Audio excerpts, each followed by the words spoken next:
Ai mun shiga na silabil ga ƙuri utan tabil mun shiga na silabil. A san da zuwa baba. Yari Maryam. Barka dai. Ya gida? Ya himma? Kai ne a tafe? To barka dai. Barka dai. Maryam, ka zo lafiya?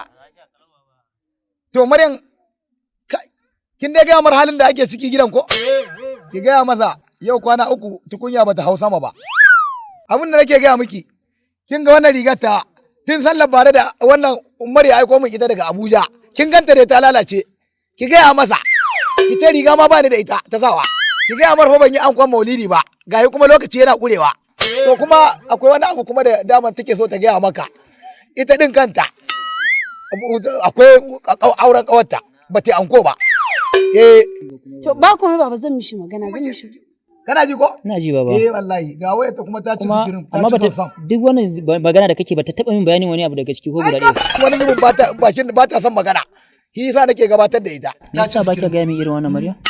Ke daga ga aka kunya ce da ita. Na ga alamu. Da kurma ce ba lokacin da aka yanzu ne Allah ya sace kunne. Na ga alamu ba ta gaje ka ba. Wallahi ba ta ji ai shi yasa nake ga ma ai. Amma na ga alamu dai ba kai ta biyo ba. Kuma tana da alkunya da ke ba bula tana ce. Amma ina ga mahaifiyarta ta biyo ko? Yi wallahi ai wata biyo ba ni ta biyo ba. Albasa ba ta halin ruwa ba. Kuma zaka ba ta 7,000. Akwai wata kawarta da za ta ba ta gudunmawa. So baba an samu matsala guda ɗaya. ATM ɗina ya faɗi kuma ina da matsalan BVN. Yawwa! Ai ni kazo inda nake so. Ai ni da man ai ba na son account. Ai na fi son raw cash, money for hand. Haka? So sai dai ayi hakuri zuwa gobe in Allah ya kai mu zan kawo insha Allah. Yaro, me kace? Gobe? Inna lillahi wa inna ilaihi raji'una. Inna lillahi yaro ka dora na ababureya. Gobe ta mun nisa yaro, akwai yara za su iya mutuwa. Ke mare ke zaki magana. Baba zan mishi bayani. Kina jin abin da yake faɗa? Ke ba ke magana ne? Biki san halin da ake ciki ba a gidan?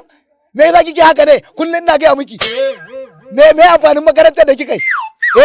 Ki gaya masa mana matsalar gidan, amma kashi zaka zo da shi. Insha Allah baba. Ka san gidan fa ana cikin yanayi. Ana cikin nasu labil. Gidan kenan tunda ka faɗa haka yaro. Ko 1,000 ce ba ni yan dan rage zafi. Ga mu goma. Dan yanzu haka da ka gani ko kuɗin mota. Inna lillahi wa inna ilaihi raji'una. Sai gobe? Sai gobe baba insha Allah. Kai yaro, da zuwan ka gara zuwan kare. Alquran gara zuwan kare. Maryam ki daina kawo min irin wayannan sharar. Maryam ki daina kawo min yara irin wannan. Wannan zuwan ka bai mun amfani ba.